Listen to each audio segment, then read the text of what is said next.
שלום לגולשי אתר אשקלונים, תודה רבה שהצטרפתם אלינו למהדורת סיכום השבוע, והיום אנחנו מסכמים שבוע סוער במיוחד. הסערה שפוקדת את ישראל פוקדת גם את אשקלון. כמויות משקעים אדירות ירדו ביממה האחרונה בעיר. על פי נתוני רשות המים, כמות המשקעים שירדה בעיר היא הגבוהה ביותר מזה 20 שנה. בדרך כלל כמות זאת יורדת מתחילת החורף ועד לסוף חודש דצמבר.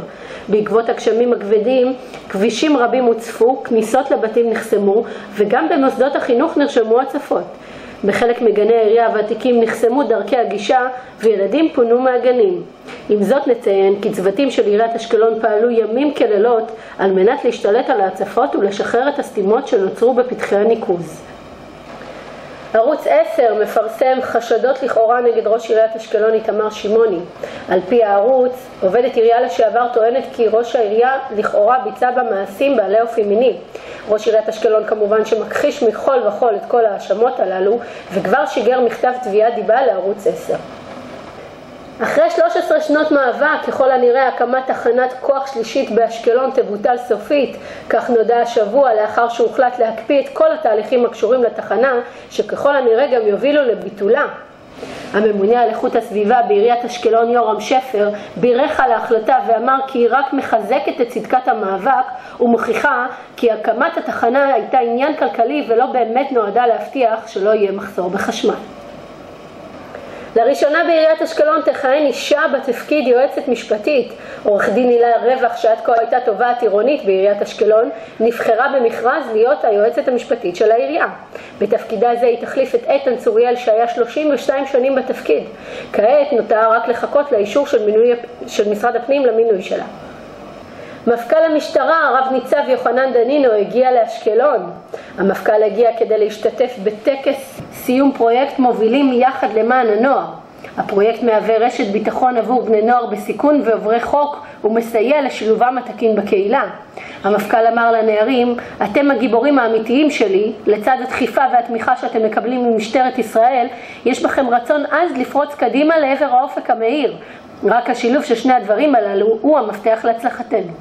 ויכוח על מחיר נסיעה לקריית גת הסתיים בתקיפת נהג מונית באשקלון. 3 נוסעים אשר ביקשו לנסוע לקריית גת תקפו את הנהג לאחר שאמר להם את המחיר.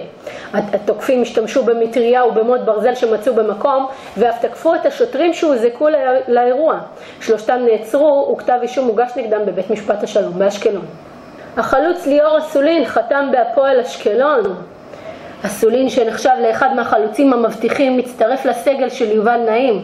האוהדים כבר מצפים לראות אותו בהופעת בכורה. וכעת נעבור לפרשננו תומר זכריה ונשאל אותו מה תפס אותו השבוע. שלום סיוון, שלום לגולשי אתר אשקלונים. מה שתפס את המדינה כולה ואותי השבוע זה הגשם והסערה שהגיעה למחוזותינו וגרמה להצפה בכבישים. אנשים לא יכלו להגיע לעבודה, ראיתי בעלי עסקים שלא עובדים. אני שואל את עצמי ואני מנסה קצת להבין איפה הייתה מחלקת ההנדסה והתכנון של העירייה כל השנים? הרי מה, ציפיתם שבחורף לא יהיה גשם? הרי חורף שעבר הייתה סערה ועברנו את אותו דבר, ועברנו את אותו הצפות, ועברנו את אותו כבישים חסומים, ואותו אנשים שלא יכולים להגיע ממקום למקום לעבודה.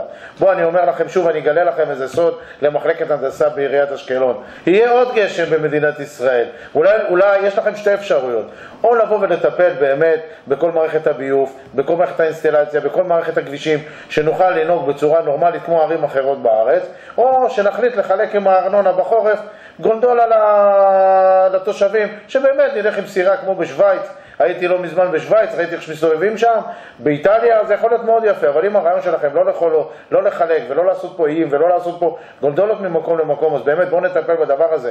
לא יכול להיות ש20 שנה הגשם הולך מתגבר, אומרים בחדשות שיהיה גשם ואנחנו יושבים ואומרים טוב, אז התושבים יסבלו.